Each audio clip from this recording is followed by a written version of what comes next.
Hey guys, welcome to this agriculture academy.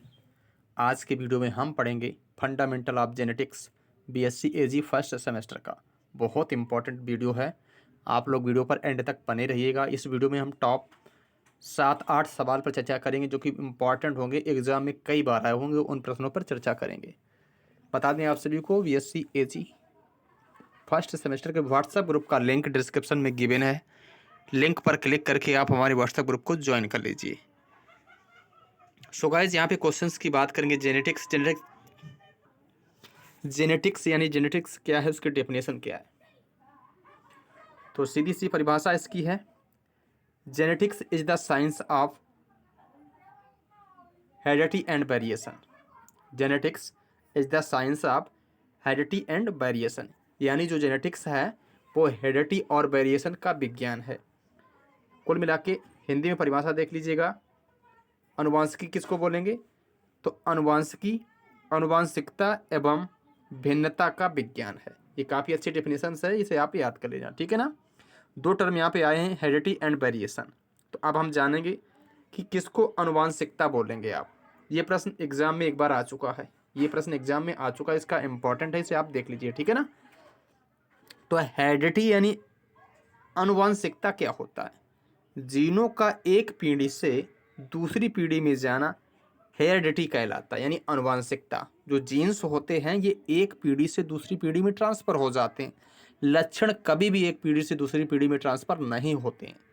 तो so guys, जो आनुवांशिकता जो हेरिडिटी है, तो जीनों का एक पीढ़ी से दूसरी पीढ़ी में जाना हेरिडिटी कहलाता है, ठीक है ना। चलिए, इसके बाद बात करी जाएगी यहाँ पे वेरिएशन। वेरिएशन भी इम्पॉर्टेंट है। वेरिएशन क्या होता है? तो किसी पॉपुलेशन में लक्षणों के लिए अंतर का पाया जाना वेरिएशन कहलाता है। कोई भी पॉपुलेशन है, अगर लक्षण के अकॉर्डिंग वहाँ पे अंतर है तो वो वेरिएशन कहलाता है, ठीक है ना। चलिए, क्वेश्चन नंबर नेक्स्ट की तरफ चलेंगे। अभी हमने क्या पढ़ा है? अनुवांशिकी यानी जेनेटिक्स की डेफिनेशन पढ़ी है, हेरिडिटी पढ़ा है और वेरिएशन पढ़ा। ये 3 पॉइंट हमने यहाँ पे पढ़े हैं। क्वेश्चन नंबर नेक्स्ट की तरफ बढ़ेंगे हम लोग। इस वीडियो में जो भी हम पॉइंट डिस्कस करेंगे वो सेक्शन ए के इंपॉर्टेंट प्रश्न रहने वाले हैं। फिर एक और भी कई बहुत अच्छा इंपॉर्टेंट प्रश्न है, बहुत ज़्यादा इंपॉर्टेंट है यहाँ पे क्वेश्चंस। इमेस्कुलेशन, यानी जो इमेस्कुलेशन है वो किसको बोलोगे आप?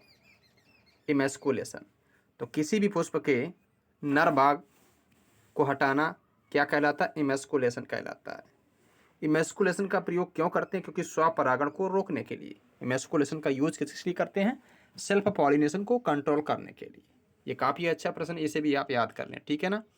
जिन जिन क्वेश्चंस को मैं डिस्क्राइब करवा रहा हूँ, जिस पर मैं टिक कर रहा हूँ, वे क्वेश्चंस एग्जाम के पॉइंट ऑफ व्यू से इंपॉर्टेंट है, उनको आप जरूर पढ़ना, ठीक है ना।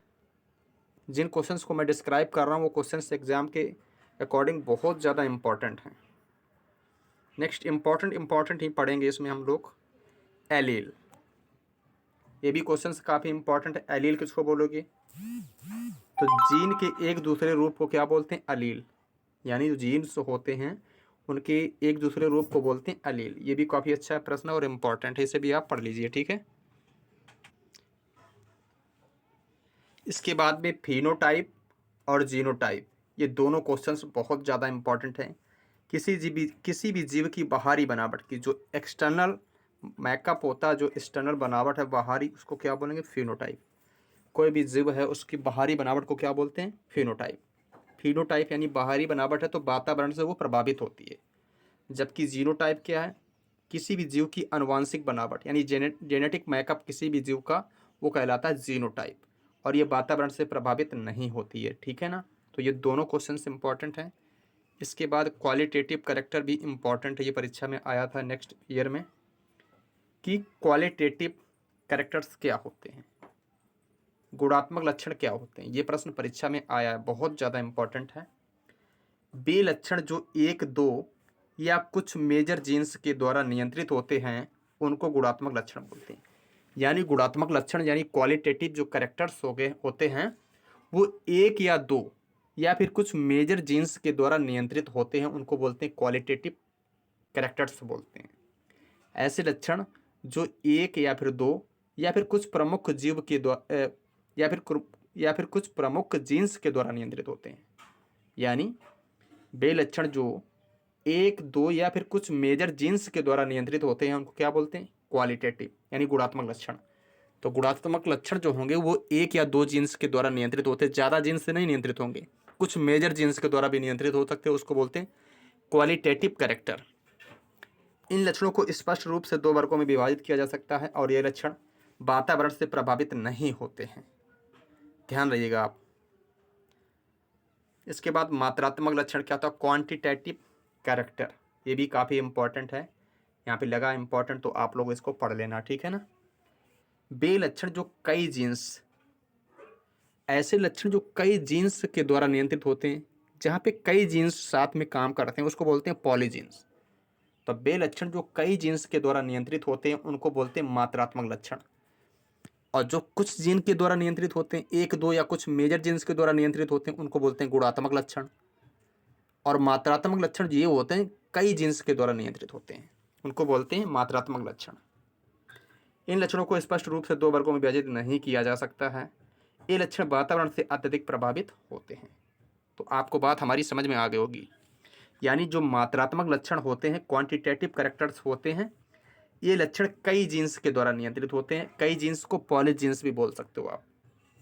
जबकि गुणात्मक लक्षण क्या है? जबकि गुणात्मक लक्षण में क्या है? जबकि गुणात्मक लक्षण में क्या है? ये लक्षण जो होते हैं एक दो या फिर कुछ मेजर जीन्स के द्वारा कंट्रोल होते हैं, उनको बोलते हैं गुणात्मक लक्षण। उम्मीद है आपको ये वीडियो पसंद आ रही होगी और बातें समझ में भी आ रही होंगी, ठीक है। चलिए क्वेश्चन नंबर नेक्स्ट की तरफ बढ़ेंगे हम लोग। ये प्रश्न भी काफ़ी ज़्यादा इम्पोर्टेंट है कि मेंडल के द्वारा अध्ययन किए गए लक्षण। तो कुल मिला के मेंडल ने कितने लक्षणों का अध्ययन किया था? 7 किया था। ये एग्जाम्स में क्वेश्चंस आ सकता, बहुत ज़्यादा इम्पोर्टेंट है। तो वो 7 लक्षण कौन कौन से थे? तो नंबर 1 जो लक्षण था वो क्या था? बीज का आकार था, प्रभावी में गोल रहेगा और अप्रभावी में झुर्रेदार।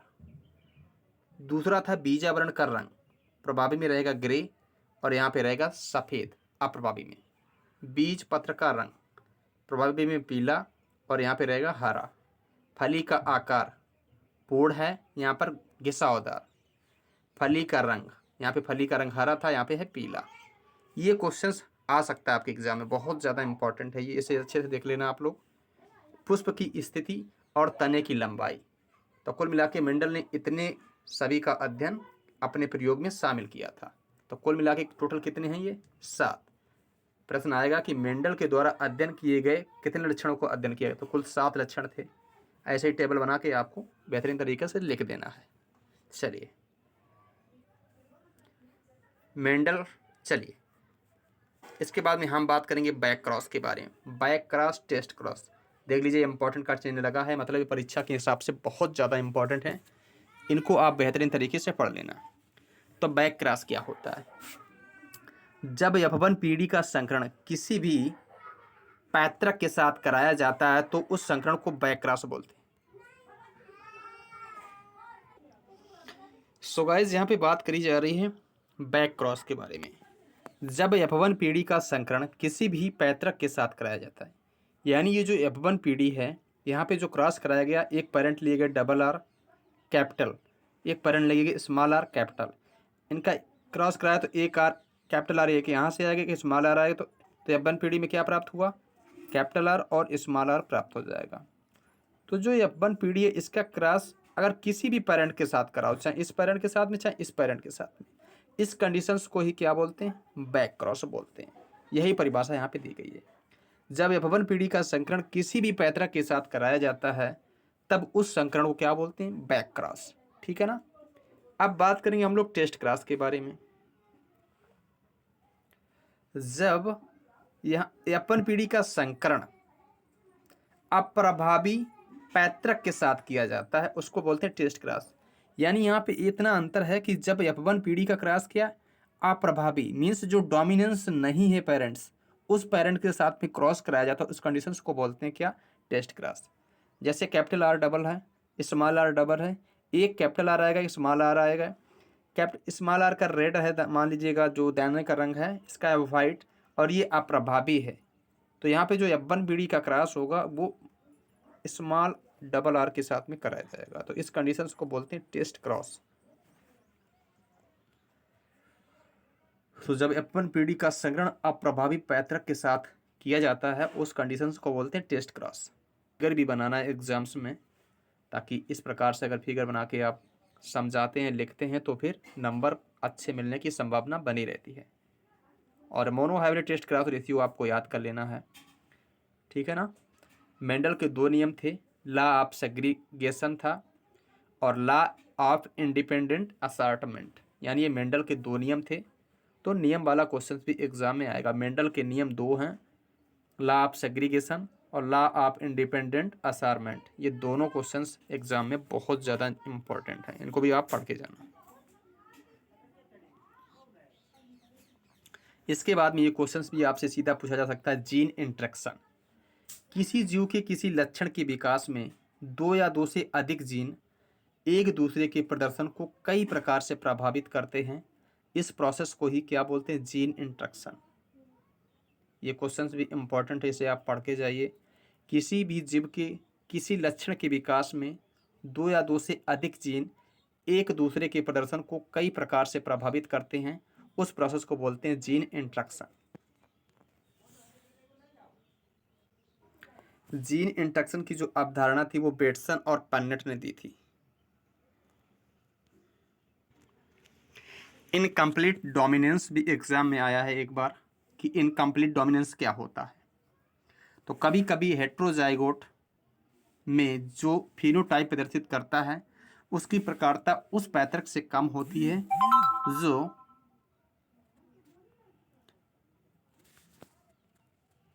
जो प्रभावी होता है। यानी कभी कभी हेट्रोजाइगोट में जो फिनोटाइप प्रदर्शित करता है उसकी प्रकारता जो है उस पैतृक से कम होती है जो प्रभावी होता है। अतः हेट्रोजाइगोट का फिनोटाइप दो पैतृकों के मध्य का होता है। ये प्रश्न भी आया, इसको पढ़ लेना आप लोग। ये क्वेश्चंस भी आपसे एग्जाम में पूछा जा सकता है कि कोडोमिनेंस क्या होता है। सह प्रभाविता, जब एक ही जीन की दोनों एलील अपने अपने प्रभाव को प्रदर्शित करते हैं तब उस दशा को क्या बोलते हैं, कोडोमिनेंस कहा जाता है। जैसे मनुष्य में रक्त समूह, तो जब एक ही जीन के दो एलील्स अपने अपने प्रभाव को प्रदर्शित करते, कोई भी एक जीन है उसके दो एलील हैं और वो दोनों एलील अपने अपने प्रभाव को दर्शाते हैं, तो इस प्रकार की कंडीशंस जो होती है उसको बोलते हैं कोडोमिनेंस या सह प्रभाविता। ये जो क्वेश्चंस है बहुत ज़्यादा इंपॉर्टेंट है। पीलियोट्रॉफी, ये इसके छपने के एग्जाम में पूरी पूरी संभावना है। पीलियोट्रॉफी क्या होता है, सामान्य तौर पर एक जीन एक लक्षण को नियंत्रित करता है। सामान्य तौर पर देखा गया है जनरल कि एक जीन जो है एक ही लक्षण को नियंत्रित करेगा, किंतु ऐसे भी जीन हैं जो एक से अधिक लक्षणों को नियंत्रित या प्रभावित करते हैं। उसे क्या बोलते हैं, उसे उसे पीलियोट्रॉफी बोलते हैं। सामान्य तौर पर देखा गया है कि एक जीन जो है एक लक्षण को ही नियंत्रित करता है, परंतु प्रकृति में कुछ ऐसे जीन भी किसी में पाए जाते हैं जो एक से अधिक लक्षणों को कंट्रोल या फिर प्रभावित करते हैं। तो ऐसे जीन को पीलियोट्रॉपिक जीन और इस प्रकार की कंडीशन को पीलियोट्रॉपी बोलते हैं। उम्मीद है आपको समझ में आ गया होगा, ये काफ़ी इम्पोर्टेंट है। सामान्य तौर पर जब एक जीन एक ही लक्षण को नियंत्रित करता है, जनरल देखा गया है कि सामान्य तौर पर एक जीन जो है एक ही लक्षण को नियंत्रित करता है, लेकिन प्रकृति में कुछ ऐसे जीन्स भी पाए जाते हैं जो एक से अधिक लक्षण को रेगुलेट करते हैं या प्रभावित करते हैं। तो उन जीन को क्या बोलते हैं, पीलियोट्रॉपिक जीन बोलेंगे और इस कंडीशंस को बोलेंगे पीलियोट्रॉफी।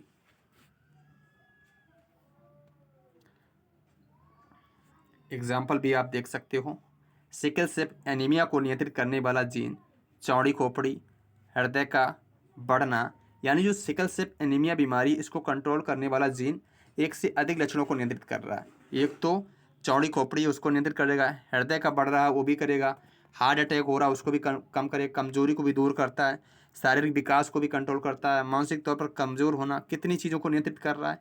तो ये कंडीशंस होती है पीलियोट्रॉफी में, ठीक है। चलिए इसके बाद में और एक इम्पॉर्टेंट प्रश्न है, लेथैलिटी किसको बोलें, किसको लेथैलिटी बोलेंगे, घातकता।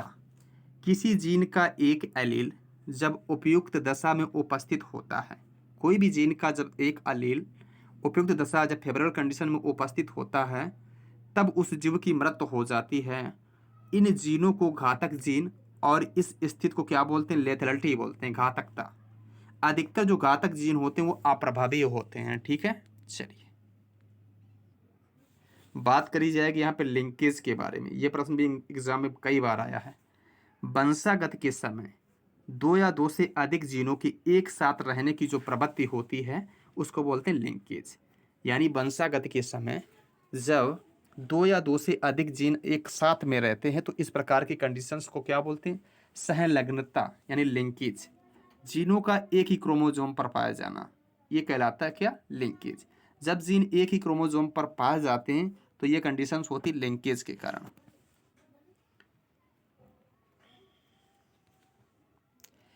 लिंकेज यानी सहलग्नता की जो अवधारणा थी वो 1910 में टी.एच. मॉर्गन ने दी थी। यानी लिंकेज यानी जो सहलग्नता है इसका जो कंसेप्ट है वो दिया था किसने? टी.एच. मॉर्गन ने दिया था 1910 में। मॉर्गन के अध्ययन के द्वारा निम्नलिखित परिणाम प्राप्त हुए और अधिक जानकारी आप इस प्रकार से कलेक्ट कर सकते हो। कपलिंग अवस्था और रिपल्सन, ये दो अवस्थाएं होती हैं लिंकेज की, कपलिंग और रिपल्सन। इसके बाद नेक्स्ट क्वेश्चन, क्रॉसिंग ओवर। ये प्रश्न बहुत ज़्यादा इंपॉर्टेंट। क्रॉसिंग ओवर क्या होता है? होमोलॉगस गुणसूत्र के नॉन सिस्टर क्रोमैटिड के बीच में, होमोलॉगस गुणसूत्रों के नॉन सिस्टर क्रोमैटिड के बीच में होने वाले आनुवंशिक आदान प्रदान की प्रक्रिया को क्या बोलते हैं? क्रॉसिंग ओवर बोलेंगे। विद डायग्राम के आप इसको बनाना है। ये प्रश्न 101% आपके एग्जाम में कल आएगा, 101%, कोई डाउट नहीं यहाँ पे। ठीक है ना, पूरा ऐसे ही आप बाकायदा बेहतरीन तरीके से इसे लिख देंगे। ठीक है ना। ये वाला प्रश्न भी एग्जाम में आया कि हैप्लॉइड क्या होता है। इसके द्वारा किसी जाति का जेनेटिक क्रोमोसोम नंबर ज्ञात होता है और उसको एन से प्रदर्शित करते हैं, उसको क्या बोलते हैं? हैप्लॉइड। एक और बहुत ज़्यादा इंपॉर्टेंट क्वेश्चन, पॉलीप्लाइडी। पॉलीप्लाइडी क्या होता है? जब किसी जीव में जीनोम की दो से अधिक प्रतियां पाई जाती हैं, कोई भी जीव है उसमें जो जीनोम की जब दो से अधिक सेट पाए जाते हैं, दो से अधिक प्रतियां पाई जाती हैं, तब उसको पॉलीप्लाइड, और इस स्थिति को क्या बोलते हैं? पॉलीप्लाइडी। यानी जब किसी जीव में जीनोम की दो से अधिक प्रतियां पाई जाती हैं तब उसको पॉलीप्लाइड बोलते हैं और इस कंडीशंस को पॉलीप्लाइडी बोलते हैं। पॉलीप्लाइडी निम्नलिखित दो प्रकार की होती है, फिर देख लीजिए, ऑटो पॉलीप्लाइडी और एलो पॉलीप्लाइडी। फिर इसको आप देख सकते हो अपने हिसाब से। बता दें आप सभी को, फंडामेंटल ऑफ जेनेटिक्स का बेहतरीन नोट्स अवेलेबल है, तो सभी लोग नोट्स को परचेज कर लीजिए। और जो नोट्स में हमारे इंपॉर्टेंट क्वेश्चन पर चिन्ह लगा है कि ये क्वेश्चन परीक्षा में आएगा, इंपॉर्टेंट है, उसको आप पढ़ लेना। पूरा पेपर वहीं से फंसने वाला है। करना क्या आपको? 9005520042 पे आप फ़ोन पे या गूगल पे के थ्रू आप पेमेंट कर दीजिए। और अधिक जानकारी के लिए आप 8115425521 पे कॉल या फिर मैसेज कर सकते हैं। पेमेंट का स्क्रीनशॉट आपको इस नंबर पे भेजना है, इसके बाद आपको नोट्स प्रोवाइड कर दिया जाएगा। अभी ये 25% का डिस्काउंट चल रहा है। प्रारंभ में इसकी कीमत 40 रुपये थी, लेकिन आज अभी भी आप परचेज करेंगे तो इसे 30 रुपये में आपको मिल जाएगा। तो ये वीडियो यहीं पे फिनिश करते हैं, मिलते हैं नेक्स्ट वीडियो में नई जानकारी के साथ में। वीडियो पसंद आए तो लाइक करना, दोस्तों में शेयर करना। Thank you.